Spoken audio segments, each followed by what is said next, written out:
20h sur le TV, le journal et ses titres. Limogeage du recteur de l'UGB et du directeur du CROUS à l'UQAD des étudiants exige plus. Ils réclament la démission des ministres de l'enseignement supérieur, de l'intérieur et de l'économie et des finances.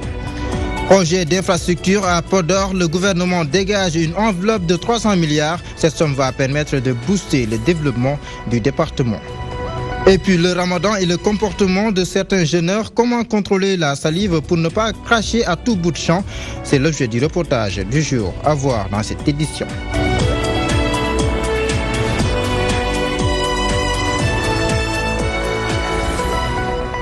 Bonsoir. C'était une exigence des étudiants. Le recteur de l'UGB et le directeur du CROUS ont été limogés par le président de la République. Des étudiants rencontrés à l'université Cheikh Anta Diop de Dakar restent toujours sur leur faim. Ils exigent la démission des ministres Mary Teuw Niane, Aly Ngouille Ndiaye et de Amadou Ba. El Hadj Moussa Beye a fait un tour à l'UQAD subventionnellement. Le limogeage des deux autorités de l'UGB n'est que de la poudre aux yeux, relève Babou Dabo, étudiant en histoire à la faculté des lettres et sciences humaines de l'UQAD. C'est de différer, c'est pour calmer tout simplement la colère des étudiants. Et heureusement, les étudiants sont conscients, ils sont tellement conscients parce qu'ils sont des intellectuels comme eux. Je pense que c'est comme ce qui est en train de se passer, c'est comme ils ne sont pas instruits ces politiciens-là. Comme pour dire que l'acte n'apaise pas le cru des étudiants, ses camarades croisés au même endroit s'indignent du retard dans l'accomplissement de la décision. On aurait souhaité que ça soit une réaction immédiate parce qu'il ne peut pas attendre presque à faire 5 jours pour qu'on puisse limoger le recteur. On voulait que ça soit immédiat, mais bien que c'est venu à son heure, mieux vaut tard que jamais, quoi. Il a fait ce qu'il doit faire et ça reste tant d'autres à faire. Parce que nous, en tant qu'étudiants, nous exigeons encore une fois la démission spontanée du ministre de l'Enseignement supérieur, Mary Teuw Niane. Le recteur et le directeur du CROUS de l'UGB ne sont que la partie visible de l'iceberg. Ainsi, ces étudiants exigent à ce que le mal soit coupé à la racine. Le ministre de l'Intérieur, qui est le patron des policiers, le ministre de l'Économie, et le ministre de l'Enseignement supérieur, vous savez, parce que la scène des responsabilités se situe entre ces 3 ministères. La fois passée, j'ai entendu dire qu'il y a une dissension, une guerre entre ces 2 ministères. Vous savez, et ces guerres-là, ce sont les étudiants qui sont en train de les payer. Et au-delà même de ces 3 mois, en ce qui me concerne, c'est le système qui doit démissionner. L'enquête finit toujours en queue de poisson, comme on peut le dire sur le cas Bassirou et sur les autres cas qui ont pu.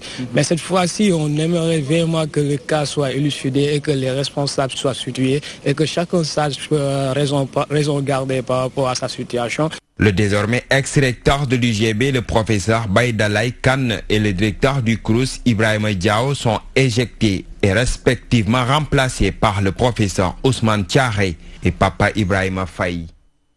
L'envoyé spécial du président de la République regrette la mort de l'étudiant Fallou Sène. L'ex-premier ministre Aminata Touré s'insurge contre ce qu'elle qualifie de politisation de cette affaire. Il a réagi au micro de notre correspondant à Thiès, Daouda Thiandoum. Nous l'écoutons. Nous apportons un discours d'apaisement, mais nous appelons tous les acteurs politiques à en faire de même, qu'ils soient de l'opposition ou du pouvoir. Personne n'a intérêt à ce que la situation disons, perdure ou s'aggrave. Ce n'est dans l'intérêt ni de l'opposition, encore moins du pouvoir, ni dans l'intérêt d'ailleurs des étudiants, ni dans l'intérêt de leur famille. Donc il est important que dans des moments comme ça, qui sont des moments de consensus national, qu'on puisse réfléchir à comment trouver rapidement de bonnes solutions. Indécent à mon avis, de vouloir politiser ce type d'événement. Lorsqu'il y a perte en vie humaine, la nation se retrouve, partage cette douleur et nous ne devons en aucun moment amener un caractère politique dans l'analyse. Il faut respecter les forces de sécurité. Il faut un discours responsable. Lorsqu'on a aspiration à diriger, il y a une attitude qu'on attend des responsables politiques. Sinon, comment on pourrait l'attendre des plus jeunes? Si soi-même on ne s'astreint pas justement à l'élévation, dans le discours, dans le respect, disons, de tous les corps professionnels, il est difficile de donner des leçons à ce moment-là à nos enfants. Donc ça, vraiment, c'est des propos regrettables. Je suis sûr que son auteur le regrette déjà, mais il n'est jamais trop tard pour présenter ses excuses. Direction le nord du pays, infrastructure routière à Podor, 300 milliards de nos francs ont été décaissés par le gouvernement du Sénégal. Dans ce sens, le président du conseil départemental confie qu'il va suivre de très près les travaux pour le développement de son fief. Yamakoluni nous en dit plus. Le président de la République a investi plus de 300 milliards de francs CFA pour la construction d'infrastructures routières dans le département de Podor. Un programme qui entre dans le PSE. Le président de la République, son Excellence Macky Sall, a fini de traduire en acte, ici à Podor, à travers les grandes infrastructures routières, plus de 300 milliards d'investissements dans le Podor. Cela prouve simplement que le président de la République sait quel rôle Podor a joué dans l'histoire du Sénégal, sur le plan culturel, sur le plan religieux, mais sur le plan simplement de l'homme. Un acte que la population de Podor salue. Ainsi, le conseil départemental compte mener des activités, ceci pour booster le développement de la localité. Le conseil départemental a déjà mis en place, conformément aux obligations du Code des collectivités locales, un plan départemental de développement qui va constituer la ligne directrice de toutes les activités économiques de notre département.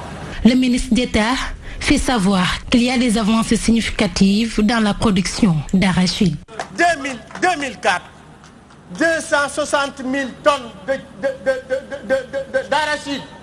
260 000 tonnes. On est à 1 400 000 tonnes. Mais bobu le béykat boko waxé né yokku wo da ngay nax sa bop. Mais yokkute xam ngeen né amna. Podor salue le travail du chef de l'État et de son gouvernement concernant la construction des infrastructures. Ses habitants comptent dérouler des activités pour que le département aille de l'avant. Facturation maritime, le COSEC et ses partenaires veulent améliorer les procédures. Le directeur général du COSEC soutient que le Sénégal veut être parmi les meilleurs en Afrique. Mamadou Ndion est avec Mamadou Diop. De restitution, disons, du travail fait par un comité depuis plusieurs mois sur tout ce qui a trait à la tarification portuaire dans son ensemble. Comme nous le savons, les ports jouent un rôle déterminant dans la stabilisation de nos économies, en termes, disons, de tarifs, en termes également d'efficience, en termes d'efficacité, en termes de cadence. Mais au-delà de ça, donc, la question tarifaire est d'une importance telle dans nos économies que depuis plusieurs mois, le COSEC, en rapport avec le centre Trenmar, a lancé une réflexion pilotée par d'éminents experts, dirigée par le président Souaïbou Gueye, qui est membre, qui est vice-président du conseil d'administration. Donc le COSEC a réuni tout un panel pour mener une réflexion qui tient compte, disons, de tout ce qui est arsenal juridique, tout ce qui est benchmark à l'échelle continentale, pour quoi faire, pour aboutir vers, disons, une recherche de l'efficience dans la tarification de nos prestations portuaires dans son ensemble. Ouais, en fait, ce n'est pas une question de baisse ou hausse, c'est une question d'analyse, n'est-ce pas? D'analyse, mais également de proposition de solutions, de rationalisation. Autonomisation des femmes kessoises, le ministre de la Femme, de la Famille et du Genre met 1 milliard de francs à la disposition des GIE de la région. Une enveloppe bien accueillie par les bénéficiaires. À Thiès, nous retrouvons notre correspondant sur place, Daouda Tchandouma. Dans le sens du renforcement de l'autonomisation socio-économique de la femme sénégalaise, notamment l'institution de la bourse pour l'entrepreneuriat rapide et la perspective de régionalisation des mécanismes d'amélioration de la condition féminine, son Excellence le président Macky Sall ayant consacré l'année 2018 comme année à fort impact social avait instruit le Premier ministre d'organiser des concertations régionales, un conseil interministériel sur l'entrepreneuriat féminin, un forum national sur l'entrepreneuriat et la promotion économique des femmes. Une opportunité saisie par Madame Ndeye Saly Diop Dieng, ministre de la Femme, de la Famille et du Genre, pour initier des rencontres avec les acteurs du secteur et les partenaires financiers. Un périple dont la 8e étape a eu lieu au terrain de la préfecture de Tivaouane, qui a refusé du monde essentiellement composé de femmes. La présidente du conseil départemental s'en réjouit et estime que c'est un véritable plateau d'autonomisation socio-économique de la femme. Ces financements permettront à coup sûr à l'ensemble de nos braves femmes, avec leur savoir-faire et les formations qu'elles ont reçues depuis maintenant plusieurs années, de s'adonner à beaucoup plus d'activités génératrices de revenus.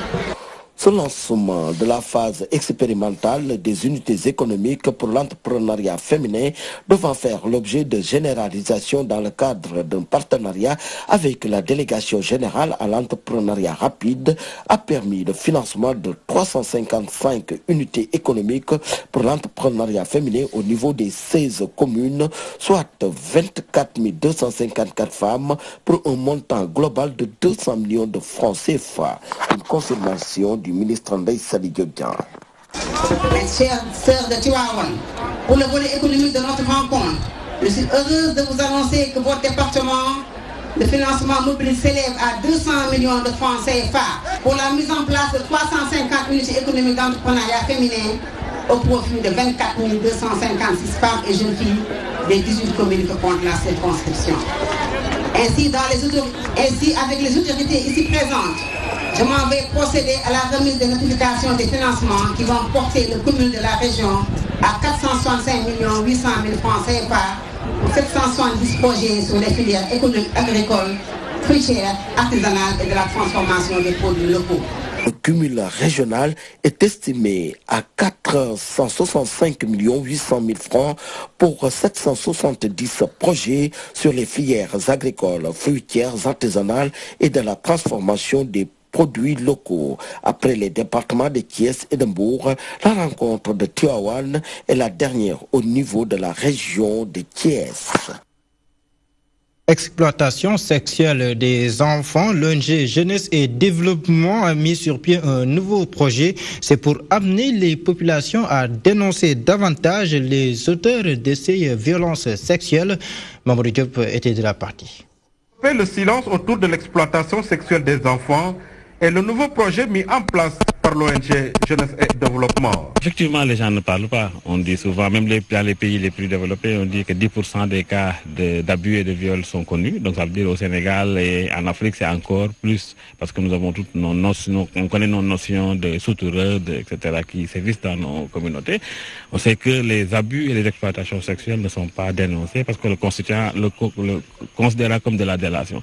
Selon les responsables de cette ONG, l'exploitation sexuelle des enfants est toujours une problématique qui se pose avec acuité dans le département de Mbour. Nous avons pas mal de cas exposés et pas mal de cas des enfants victimes. Quand on dit exposés, c'est juste pour un début, mais quand on pousse la réflexion, on se rend compte que ces enfants sont en fin de compte victimes d'exploitation sexuelle. Les effets de ce genre de violence faite sur les enfants sont dévastateurs, selon le professeur Serigne Mor Mbaye.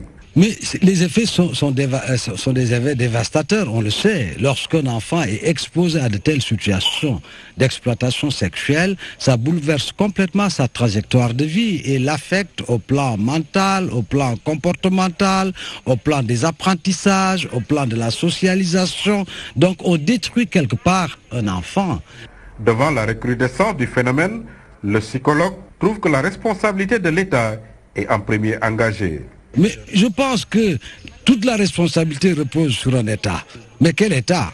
Je pense que là-bas, la question fondamentale, c'est que est-ce que nous avons un projet de société? Lorsque tu as un projet de société, tu sais très bien qu'aucune société humaine ne s'est développée en négligeant ses enfants. L'ONG Jeunesse et Développement a organisé une formation pour renforcer les capacités et compétences pratiques des personnes ressources, des services étatiques, des ONG locales en matière de prise en charge des enfants victimes de violences sexuelles. S'agissant des grossesses précoces, sachez que le groupe FAO au Sénégal s'engage dans le combat. Des stratégies ont déjà été peaufinées pour sensibiliser les jeunes, surtout au sud du pays. La députée Rama Diatta et la présidente régionale de FAO, Aïda Fall, sont au micro de Cheikh Ndoye. Nous, en tant que monde rural, on n'a pas eu la chance de pousser nos études, mais il faudra que nos jeunes filles restent à l'école pour vraiment remplacer ces braves femmes qui sont là. Et aujourd'hui, vous, en tant qu'intellectuels, vous avez pris le flambeau en main pour nous accompagner être à côté de nous parce que c'est nous que vous êtes en train de nous aider à maintenir ces jeunes filles à l'école. Fabi s'occupant de l'éducation des filles en milieu scolaire pour que les filles puissent rester et réussir à l'école, surtout dans le moyen secondaire. C'est un peu pour lutter contre les violences faites sur les filles en milieu scolaire. Vous savez qu'il y a beaucoup de contraintes dans l'éducation des filles. Et cela fait que le taux d'achèvement dans nos CM et lycées baisse de plus en plus. De la région de Sédhiou, où le taux de grossesse est la plus élevée dans tout le Sénégal. Donc Sédhiou vient en première place, suivi de Ziguinchor. Donc vous voyez donc qu'on n'a pas choisi par hasard les deux régions pour dérouler ce projet-là. Puisque en milieu rural, cela est tellement prononcé que tomber en état de grossesse ne constitue pas une honte pour la jeune fille. Alors qu'en ville, c'est tout à fait autre chose. Conférence de la commune de Djinaki, une initiative pour réunir les ressortissants de cette localité. La finalité, elle est claire, c'est de participer au développement des villages environnants. Ibrahim Fall. Engagés pour le développement de leur localité, les ressortissants de la commune de Djinaki multiplient leurs activités pour l'émergence de leur village. Une conférence religieuse a servi de retrouvailles pour mettre en avant leurs objectifs. C'est un moyen et un cadre pour les ressortissants et sympathisants de la commune de Djinaki de se retrouver ici à Dakar pour aussi réfléchir et impulser des actions de développement au niveau local. Le Ramadan et la solidarité ont thème avec plusieurs significations, selon le président de l'association pour le développement de Djinaki. Nous, notre communauté de base, quand même la solidarité est vraiment au cœur des rapports entre les hommes et les femmes. Donc nous sommes du pays Diola, nous sommes de la Casamance et donc là-bas, la solidarité est un élément fondamental, est un élément important. Le parrain de cette 8e édition, par ailleurs arbitre international de surcroît, se dit comblé du choix porté sur sa personne. Le sentiment que j'ai, c'est d'abord, comme je l'ai dit, un sentiment de satisfaction, mais il y a des enseignements aussi à tirer de cette belle organisation. Nous n'en sommes pas la première, comme je l'ai dit, nous sommes à la 8e édition et ce n'est pas la seule activité que nous organisons. Comme je l'ai dit, nous sommes une association de développement de la commune de Djinaki. Et dans cette association, il y a plusieurs activités qui sont organisées, parmi lesquelles des activités de développement. Les ressortissants de la commune de Djinaki, toujours dans le sillage de développer leur localité. D'autres activités différentes des conférences sont organisées pour réunir tout le monde afin de contribuer à l'émergence de la commune de Djinaki. Je vous l'annoncer en titre « Jeûner sans cracher », un exercice qui semble difficile pour pas mal de pratiquants. Cette attitude est déplorée par plus d'un et pourtant la salive ne rompt pas le jeûne selon l'imam de la grande mosquée de Grand Dakar. Plus de précision dans cet élément d'Ayarangaïa. Chaque personne a sa manière de gérer son jeûne. Certains ne peuvent pas garder leur salive, d'autres font l'effort de se contrôler. Par contre, ces derniers disent qu'il faut comprendre ces personnes durant ce mois béni. Si vous avez l'habitude de prendre le petit déjeuner, boire de l'eau, entre-temps manger quelque chose avant le déjeuner, ça devient difficile pour certains pendant ce mois de garder leur salive. Certes, c'est pas du tout joli, mais on les comprend très bien. Il y a des gens qui le font peut-être parce qu'ils sont malades. C'est pour cela que moi je les comprends. Surtout pendant ce mois béni de Ramadan, qui doit être un mois où vraiment nous devons beaucoup de compréhension envers les autres. Pour l'imam de Grand Dakar, il vaut mieux avaler sa salive. Cela ne gâche pas un jeûne. D'ailleurs, c'est pas hygiénique de cracher tout le temps. Si la personne n'est pas malade, vaut mieux l'avaler. La propreté fait partie des recommandations de l'islam. Parfois, tu peux contaminer quelqu'un d'une maladie par un simple crachat.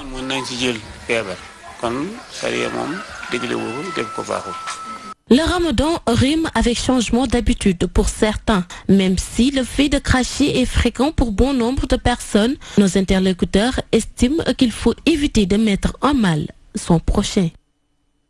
Biennale de Dakar, des artistes, photographes et plasticiens dénoncent la pollution domestique à travers leurs œuvres. Ils veulent sensibiliser les enfants sur les effets du dérèglement climatique. Mme Anta Diamé. Divers matériaux sont utilisés par les artistes pour aborder le sujet du changement climatique, surtout la pollution maritime. Détritus, alors c'est intéressant, dans le mot détritus, il y a le déchet, il y a le rejet, il y a qu'est-ce que l'on fait de ce dont on n'a plus besoin, surtout que la société de consommation arrive au Sénégal et que le détritus est une chose qui est très difficile à gérer en quantité. Une problématique qui est d'actualité à Yenkao, un village lébou qui ne vit que de la pêche. La mer n'est pas une poubelle, donc c'est nous-mêmes qui jetons les détritus. Nous devons faire tout pour nettoyer cette poubelle. Donc il est temps que les gens puissent avoir un esprit de conscientisation, de dépassement et de construction, ou bien nous devons nettoyer notre mer pour avoir des poissons sains. Ces artistes, venus de divers horizons, ont profité de cette occasion pour souligner l'implication des hommes de culture aux questions relatives à l'environnement. Fii ñu nekk ci géej gi ñoom ñëpp moom lañ yaakaar mais géej gi amatul dara lépp mbalit la il faut nga dëkk fii à quelques mètres di wàcc ci géej gi di xool pour gis ne jën amatul dañuy dem Mauritanie ñu leen di dàq ñu dem Gambie ñu leen di dàq lu waral loolu salté. Des thèmes relatifs aux questions liées à l'environnement au moment où le département de Rufisque accueille les grands projets de l'État tels que la centrale à charbon, les ports de Bargny et Ndayane. Nous sommes à quelques encablures du coup d'envoi de la Coupe du Monde Russie 2018. L'arbitre international sénégalais rassure ses compatriotes. Mala Diédhiou travaille à être au top pour représenter dignement son pays, le Sénégal, et réagit au micro d'Ibrahim Fall. Je suis venu solliciter les prières de mes parents. C'est eux qui ont commencé à prier pour moi et ils sont là encore, ils vont continuer à prier pour moi et les prières sont aussi sollicitées à l'endroit de tous les Sénégalais, de tous les Africains, de tous les musulmans, partout où ils sont, de tout le monde. Nous sommes à 25 jours de la Coupe du Monde. Je crois que du point de vue de la préparation, on est prêt, puisque depuis 4 ans, la FIFA a élaboré un plan de préparation de ces arbitres. Nous le suivons avec notre préparateur physique et que même malgré le ramadan, nous respectons scrupuleusement ce programme et je pense qu'on est fin prêt pour pouvoir nous rendre en Russie et espérer faire une bonne participation.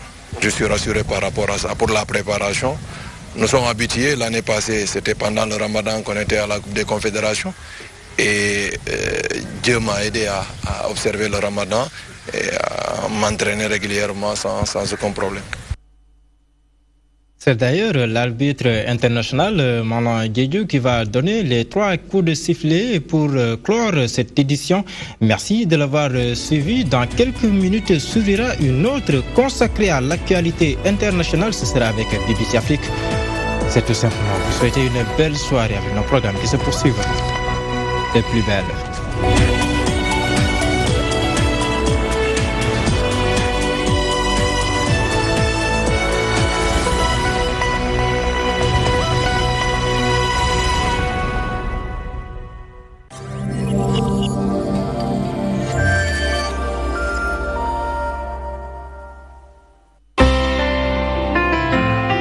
Bismillahirrahmanirrahim. La ilaha illallah, la ilaha illa ant, Allahu akbar, alhamdulillah.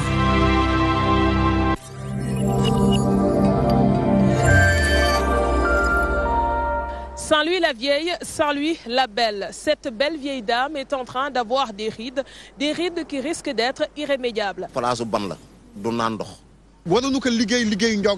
compris que l'étude n'était pas sérieuse. Faut venir yóbbu daanaka baaxul amul sécurité te tamit ay jafe-jafe yu mag nañ fa nekk. ñun xam na risque la waaye man amuñu faneen gisuñu ko nu wallu gisuñu ko nangam wala nangam fanaane gisuñu ko. dañu fi rek sànni fi daal. te waxoon na ne dañuy yóbbu bujub. Logement social yi waaw ñu woon dañuy yóbbu foofu la 30 médailles la ñu waxoon. Bon, en tout cas, les 15 mois peuvent ne pas être respectés.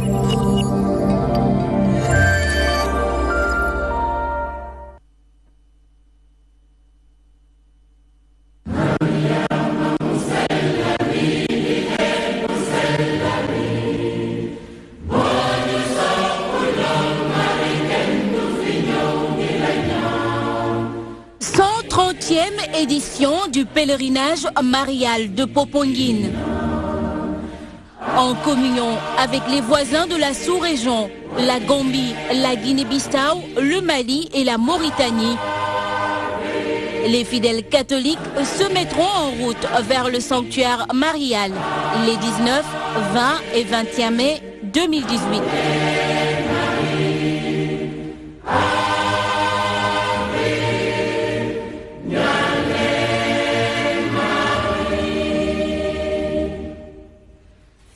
Thème de cette année, ô Marie, aide-nous à dire oui au Seigneur.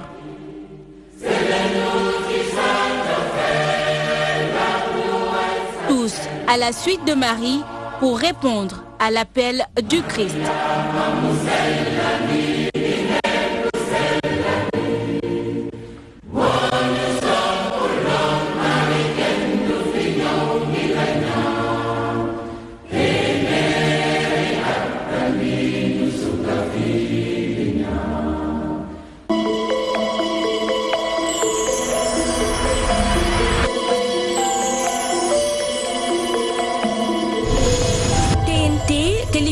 Numérique terrestre amal na benn partenariat ànd ci ak waa PAMECAS ak Askia assurance ñoom nag seen convention boobee nag dañ ci nam rek permettre sénégalais yu bëri ñu mun a jot ci décodeur by Excaf. Partenariat bi dafay permettre yombalal ko ndax PAMECAS tey ñëpp xam nañ ni daanaka nu mu laloo ci Sénégal képp koo xam ne tey soxla nga décodeur rek boo taxawee ci point de vente PAMECAS waxuma rek dinañ la ko jox waaye dinañ la ko yombalal. junni ak ñaar téeméer ci weer pour nga am décodeur mën a gis dopp juróom fukki chaîne loolu moom wax dëgg yàlla duñ def dara lu di ko santé bu baax a baax suñu partenaires yi ñu nekkal tey. jege clientèle bi daf leen yitteel ñoom waa PAMECAS ba tax na seen directeur marketing di xamale ni rek convention bi dafa nekk li nga xam ni dafay bénéfique ci ñoom. li ñu bëgg tey ci partenariat bi mooy dimbale d'abord parce que.